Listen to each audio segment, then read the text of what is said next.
She rides into battle, knowing she'll watch the man she loves die today. February 21st, 1184. Battle of Owazu.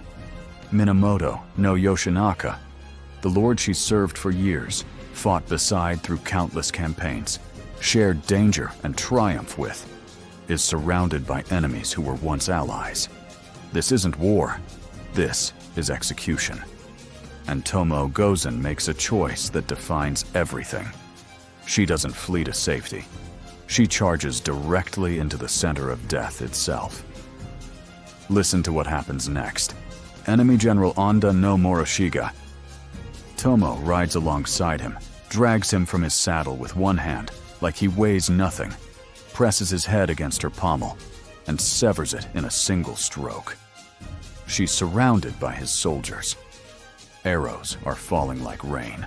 The battle is chaos incarnate. And she executes this kill with the clinical precision of a master performing a demonstration. No panic, no hesitation, just perfect technique under conditions that break most warriors. This is what separates her from everyone else who's ever picked up a sword. She achieved Mushin, the state where thinking stops and perfection flows. While others fought with fear, screaming in their minds, calculating odds, feeling adrenaline cloud their judgment, Tomoe operated from absolute psychological emptiness.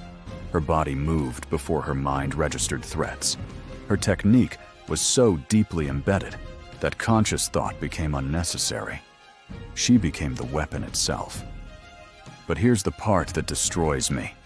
After proving she's worth more than any warrior on that field, after demonstrating skill that most samurai train their entire lives and never reach, Yoshinaka looks at her and says, "Leave.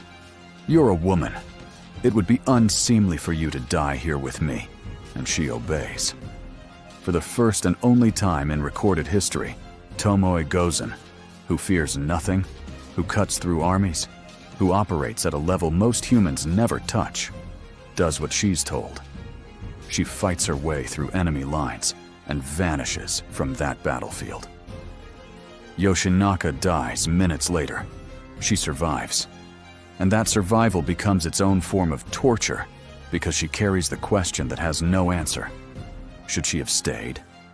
This is the truth nobody tells you about being extraordinary. Sometimes, your excellence still isn't enough to change the fundamental unfairness of your situation. Sometimes, you're the best in the room and still dismissed because of what you are rather than what you've proven. Sometimes you give everything and watch it mean nothing because the world wasn't built to recognize people like you. But here's what makes Tomoe eternal.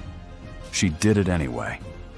She became legendary despite knowing she'd be erased, remembered despite their efforts to forget, undeniable despite systematic attempts to deny her. Not because the system was fair, because she refused to let their unfairness define her ceiling. Tomoe's answer echoes across 8 centuries. Do it anyway. Be extraordinary anyway. Prove it anyway. Not because you'll be treated fairly, because your soul demands you give everything regardless. That's not inspiration. That's war. She won it. And you can do too.